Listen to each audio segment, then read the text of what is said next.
I attempted a Hardcore Nuzlocke using only Pokemon that begin with the letter J, and there's not a lot of them, so I decided to just keep it simple by playing Pokemon Fire Red, where only 3 of those Pokemon are available. If you want the rules for this challenge, check the description below, and while you're down there, maybe subscribe? That'd be chill, no pressure. There are no J Pokemon available before the first gym, so I'll get my pseudo starter after I beat Brock. I pick Bulbasaur, who knocks out Onix, and now the Nuzlocke can begin. The first Pokemon can be found on Route 3, and that would be, of course, Jigglypuff. Jigglypuff will act as my pseudo starter for this playthrough, and for some reason I decide to name her Jonglidonk. Jigglypuff is a truly terrible Pokemon, so the beginning of this game is going to be really hard. Don't believe me? Well, in Jonglidonk's first trainer battle, she missed or failed 4 straight moves, got a rat to fall in love with her, and almost died to an opponent 5 levels below her from full health. Guys, that was the first battle. Jonglidonk is lucky there's only 2 required fights in Mount Moon, because against all odds, she made it through. Good job, Jonglidonk. I can teach her Mega Punch and Mega Kick though, so now she'll actually have some decent moves. Oh god, it's time to take on Misty. Jonglidonk, you better bring your freaking A-game here. Staryu begins with a Harden, which means Mega Kick won't kill now. Water Pulse is so much damage, and Jonglidonk, no! Another Water Pulse comes in, and oh my god, Jonglidonk. Somehow I survive a 3rd Water Pulse and shake off the confusion, and finally land a move to put Staryu to sleep. I'm in desperation mode, so I go for Rollout, which actually kills Staryu, but we still have Starmie. Who doesn't kill Jonglidonk? Let's go! Okay, that did nothing. I think I'm gonna be trying this battle for a while. On attempt 2, I kept Mega Punch over Mega Kick to avoid missing so much, but that didn't stop Jonglidonk from doing her thing. Second time's the charm though, and we can actually knock out Staryu before it wakes up. Now Jonglidonk is full health for Starmie. Water Pulse is a 2-hit KO against me, so if Starmie wakes up, I'm going to lose the fight. I get in 1 Mega Punch, 2 Mega Punches, but Starmie wakes up after that and ends the fight. This time, I anticipate the Water Pulse and disable it, but Starmie knocks me out before I can put it to sleep. Attempt 4 is also a bunch of bullshit. Finally, on attempt 5, Jonglidonk barely survives a Water Pulse, shakes off a confusion, and hits her Mega Kick, knocking out Starmie and finally getting us the 2nd badge. Jonglidonk can beat my rival the first time, but she's already approaching the level cap. With only 1 Pokemon, managing experience is gonna be impossible. So, I'm just gonna do my best. I make it to Vermilion City and scrape by my rival fight on the SS Anne. I get no additional J encounters before the Surge fight, so again, Jonglidonk will have to do this solo. Luckily, I do have access to the Dig TM, and Jonglidonk can learn it. Oh god, it's time for Surge. Voltorb is out first, and Jonglidonk takes a little bit of damage before knocking it out with 2 digs. Surge seems to be well aware of Jonglidonk's kryptonite, going for double team as his primary strategy. Jonglidonk actually hits through. Nice work. The real test is Raichu though, who employs a similar strategy. After a 2nd double team, Jonglidonk actually hits through, and 1 more hit will end the fight. Oh my god, she did it. She freaking did it. Jonglidonk. Jonglidonk. I love you, Jonglidonk. We still have to make it through the rock tunnel though. And by healing after each battle, we actually do. We make it to Lavender Town. And on Route 8, something amazing happens. And you were a fairy, you were throwing pebbles, and my daddy said stay away from Jonglidonk. I make it to Celadon City, and finally I can get my 2nd encounter. On the roof of the Celadon mansion, I can get an Eevee, and using a Thunderstone, Eevee evolves into Jolteon, who I name Jaggedy Joe.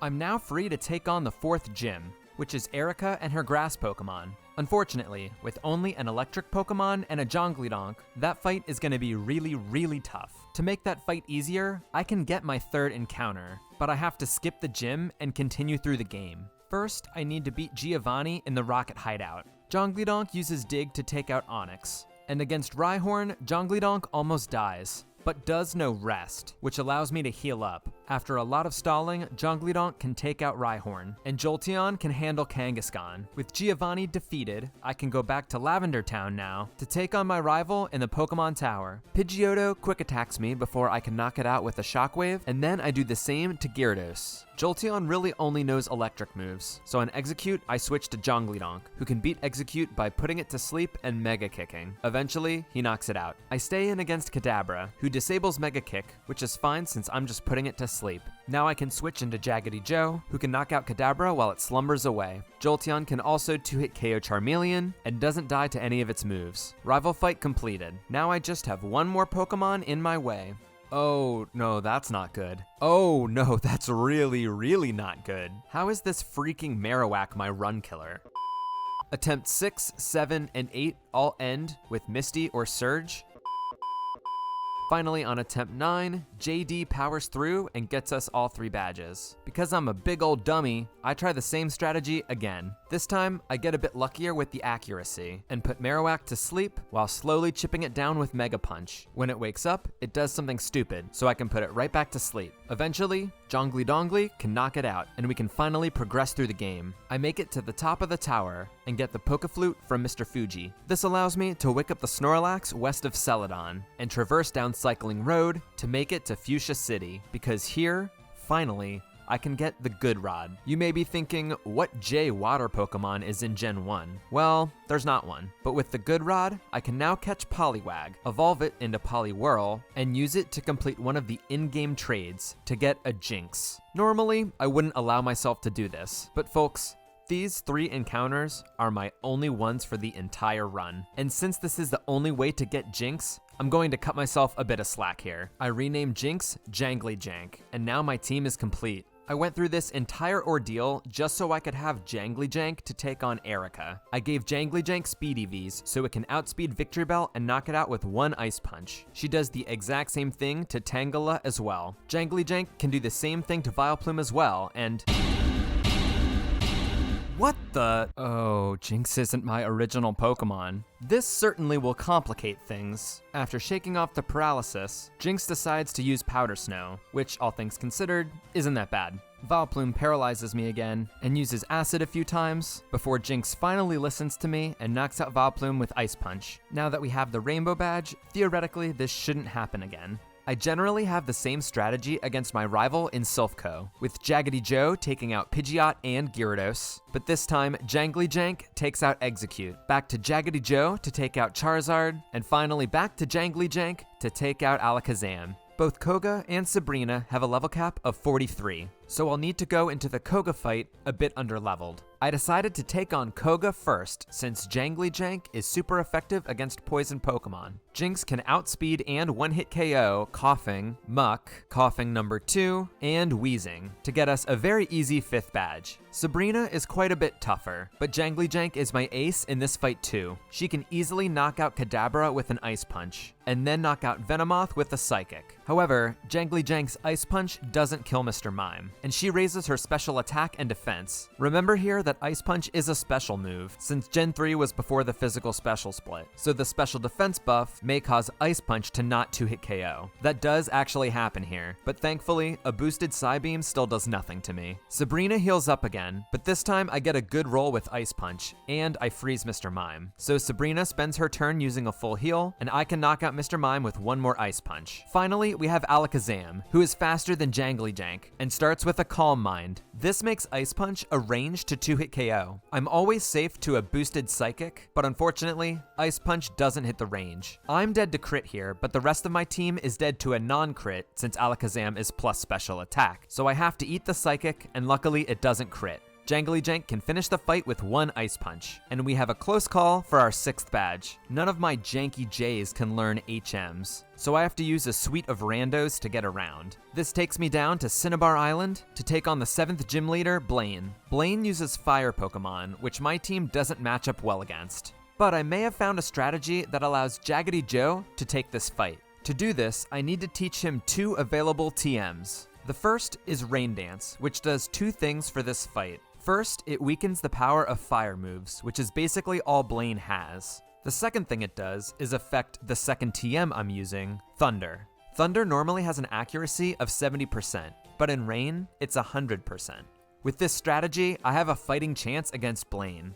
The first thing I do is set up a rain dance on Growlithe, causing its Fire Blast to do minimal damage. Then I can guarantee Thunder hits and knocks out Growlithe. I can outspeed Ponyta and kill it with Thunder, and do the exact same thing to Rapidash. Thunder is a range to kill Arcanine though, and just like in previous fights, I don't get a good roll. I am safe to a takedown now, but unfortunately, rain stops. Now I have to spend the healing turn setting rain back up. I don't have a choice but to risk a low roll crit here, so I go for Thunder and I do low roll, but Arcanine just misses his takedown. So now I can stall out heals and take out Arcanine with Thunder. You know the old saying, if you wanna beat Blaine, you gotta have rain. Finally, I need to take on Giovanni, who normally is pretty easy, but with Jonglidonk is a complete walk in the park. Jonglidonk takes out Rhyhorn, and Dugtrio with Ice Punches. Then she can take out both Nidoqueen and Nidoking with Psychic. With only 3 Pokemon, I've gotten all 8 badges in Kanto.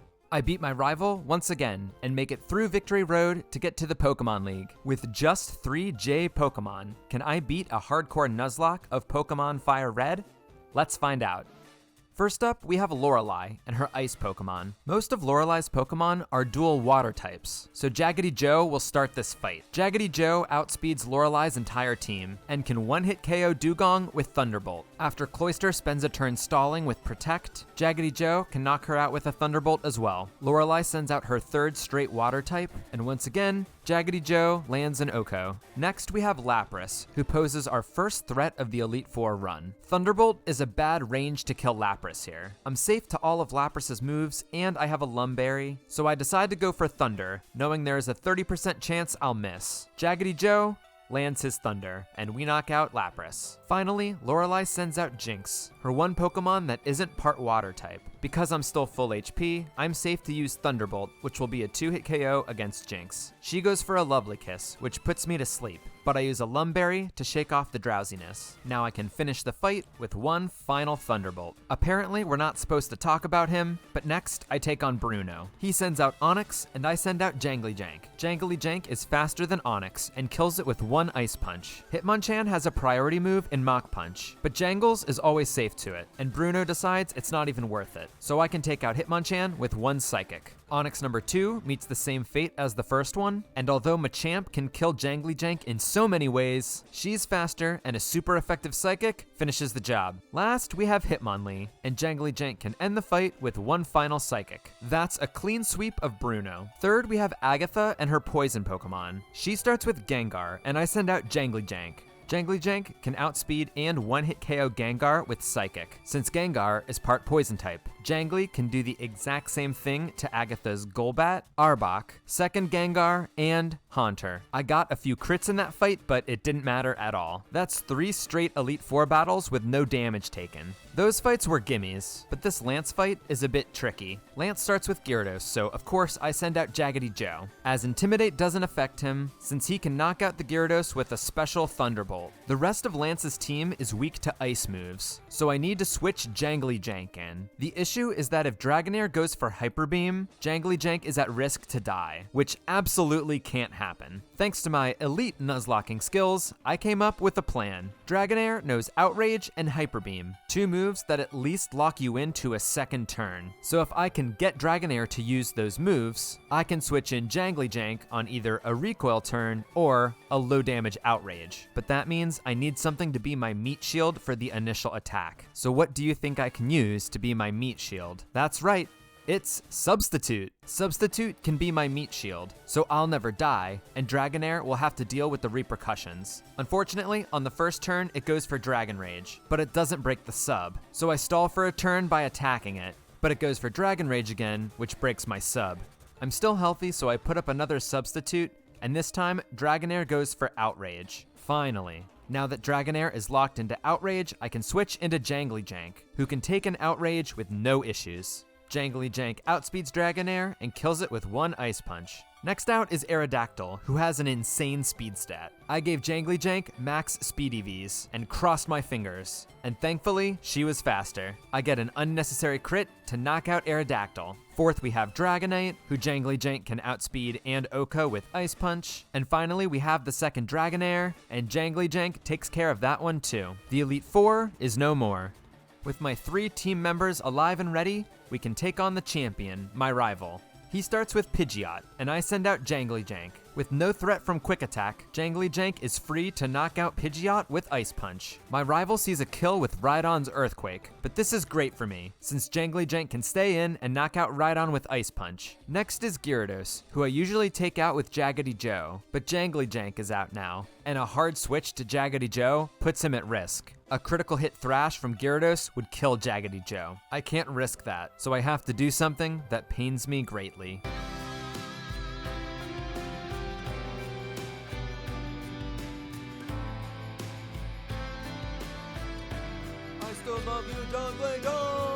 This gives me a safe switch in to Jaggedy Joe, who can take out Gyarados with 1 Thunderbolt.